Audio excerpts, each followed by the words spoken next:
Será que você conhece as consequências do abuso sexual na infância? Meu nome é Mônica Conciani, eu sou psicotraumatologista e nesse vídeo eu vou contar para você sobre as possíveis consequências de um abuso sexual na infância.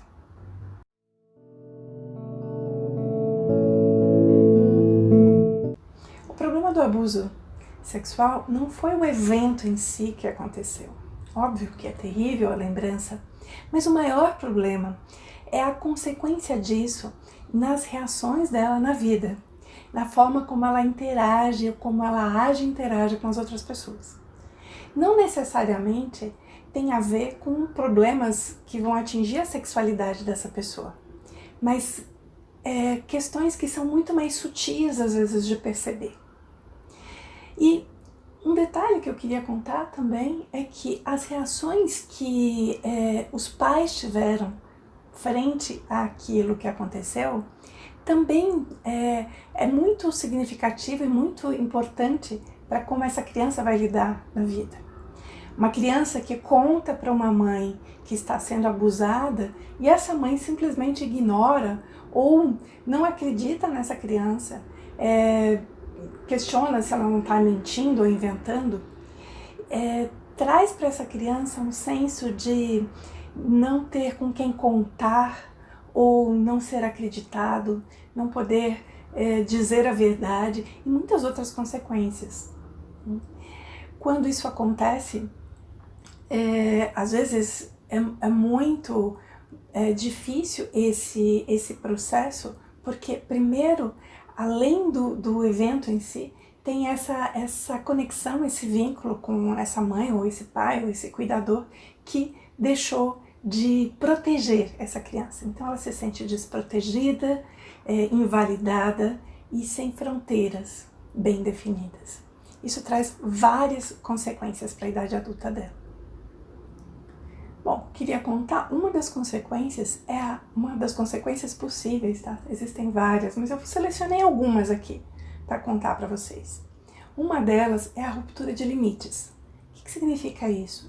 A criança, quando ela sofreu isso, ela na idade adulta, ela pode ter dificuldade de conseguir criar os limites adequados para reagir nas situações. Isso pode aparecer de que forma?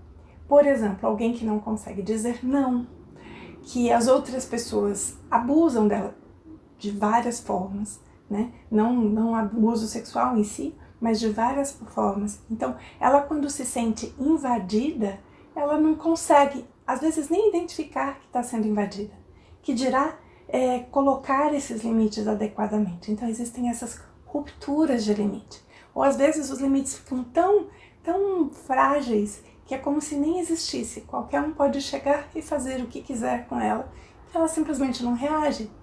Essa é uma consequência bastante comum em pessoas que sofreram abuso sexual na infância. O congelamento também pode acontecer.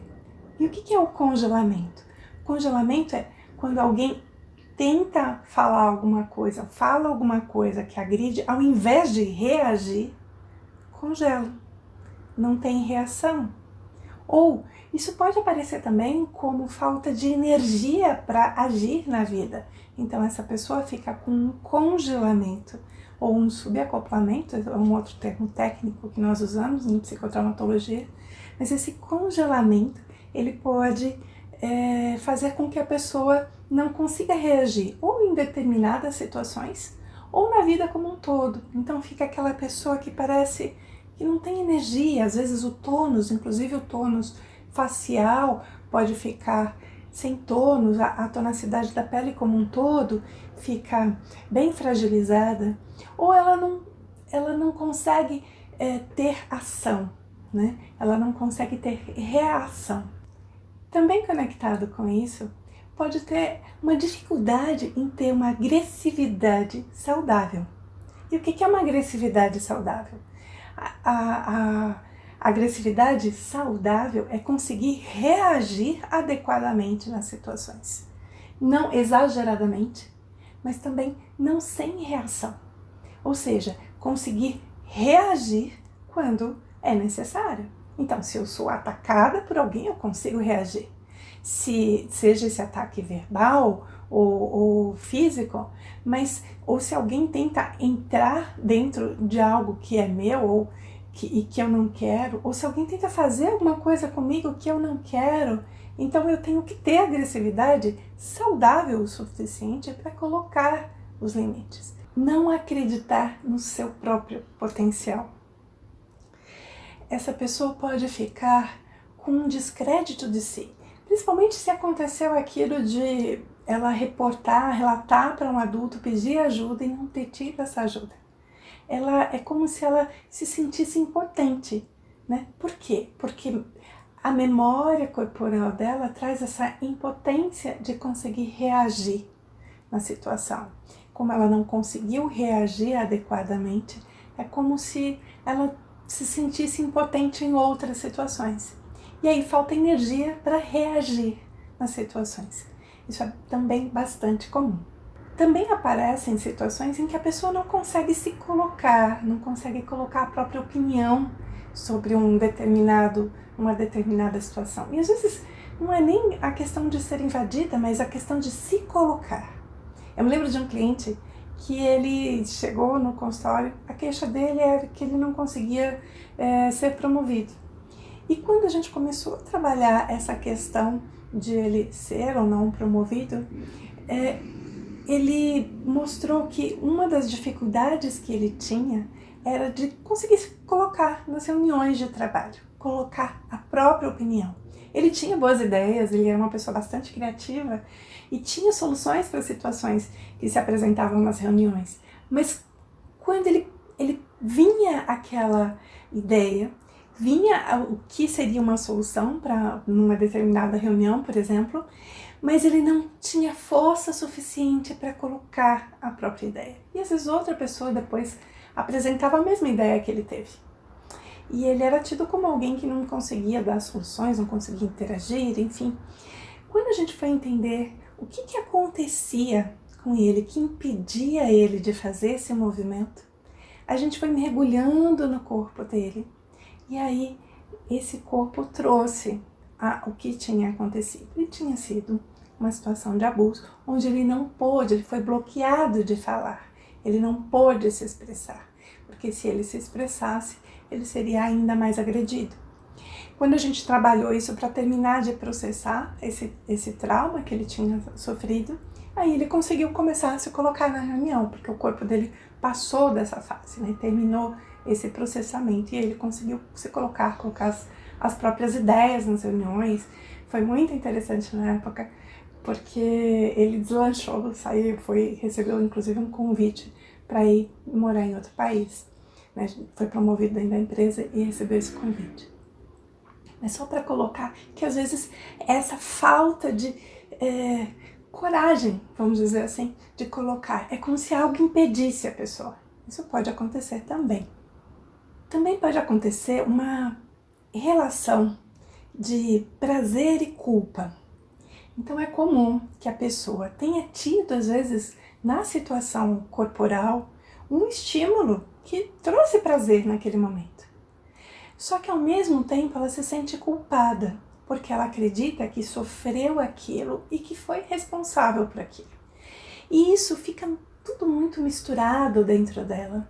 Ela pode desenvolver é como se fosse assim, só sinto prazer se eu também sentir dor ou culpa. Então é como isso a gente diz que fica acoplado dentro dela. Então, para eu sentir prazer, eu também tenho que sentir dor e culpa. E isso pode gerar uma outra consequência, que também pode ser ela entrar em situações ou relações de abuso, né? Então, ela entra repetidamente em relações de abuso. Vocês já devem ter visto, ouvido falar de pessoas que sofreram abusos e entram repetidamente nessas relações. E tem uma coisa também que pode acontecer, não só em relações amorosas, né? Mas em relações de trabalho, em relações abusivas, né?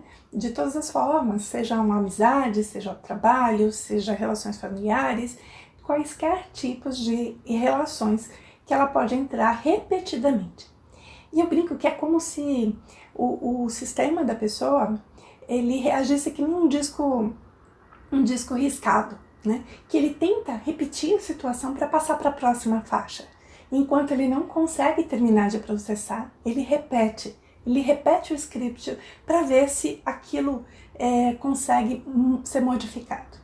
Enquanto não termina de ser processado no corpo, ela pode repetir e repetir inúmeras vezes a mesma situação, fazendo uma reatuação, uma reencenação da situação em si, né, na vida, nos scripts de vida dela. Né? E essas relações, às vezes, de abuso, elas são sutis. Então, por exemplo, entrar numa empresa e ficar sobrecarregado ou sobrecarregada porque o chefe passa muito trabalho e não tem coragem de dizer não para ele. Isso vai se repetindo, aí muda de emprego, às vezes fica descontente naquele lugar, muda de trabalho e novamente acontece de entrar numa situação em que acaba sendo sobrecarregado, porque não consegue dizer não consegue se colocar. Então, ou entra em relacionamentos tanto de amizade, né, ou até em parcerias ou em sociedades em que o sócio, o parceiro, fica repetindo situações de abuso, fazendo com que a pessoa faça mais do que ela deveria e dando menos, né, desequilibrando esse dar e receber. Então, essas relações de abuso, elas são muito repetidas nesse tipo de trauma, né, quando a pessoa tem esse tipo de trauma. Uma outra consequência que pode acontecer, né, é que se esse sistema está todo com esse tipo de trauma e ele acaba passando por outros, né, outros, por exemplo, como esses que eu citei, dos abusos de trabalho, de outras relações, ou de situações em que a pessoa não consegue se colocar ou ela não se sente capaz, isso vai gerando uma carga. Lembra, para quem não conhece ainda como é que funciona um trauma, né? Tem um vídeo meu aqui que eu vou colocar explicando sobre traumas, mas só para te explicar bem rapidamente, quando a gente passa por um trauma, o nosso sistema ele gera uma carga grande de energia, né, que fica acumulada no nosso corpo e não é devidamente processada. Então, quando a gente começa a ter várias cargas dessa, uma das consequências possíveis também é ter síndrome ou crises de pânico, síndrome do pânico, porque é tanta carga que essa pessoa tem que isso começa a afetar o sistema como um todo. E aí precisa ser trabalhado para poder diminuir essa carga e sair também desse movimento. Mas uma coisa que eu percebo é que muita gente nem tem consciência de que esses tipos de consequências podem estar vindo de um trauma. Eu já vi clientes que chegaram para mim e falaram, estão com uma série dessas consequências, mas que nem conectam isso com o trauma de um abuso na infância. Às vezes elas se lembram daquilo e falam, não, mas aquilo eu já superei, porque aquilo não me afeta. Foi ruim, tudo, mas não me afeta. E ela não está percebendo o quanto isso está afetando a vida dela no momento presente. Esse é o pior legado que um abuso sexual pode trazer. Afetar a vida da pessoa não só naquele momento, que foi terrível, que foi horrível, mas em toda a vida adulta dela, em todo o resto da vida dela. E aí quando a gente trabalha isso, esses efeitos, essas consequências, elas podem deixar aquele corpo, deixar aquela pessoa, e ela pode ter uma vida muito melhor, muito mais feliz, muito mais agradável. Espero que você tenha gostado desse vídeo e que tenha sido útil essa informação para você. Um grande beijo e até o próximo vídeo.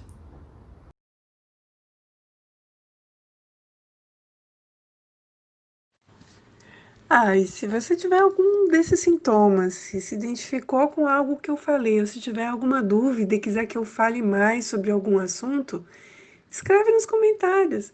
Eu vou ficar muito feliz em poder contribuir. Um beijo.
E se você tiver algum desses sintomas, se identificou com algo que eu falei, ou se tiver alguma dúvida e quiser que eu fale mais sobre algum assunto, escreve nos comentários.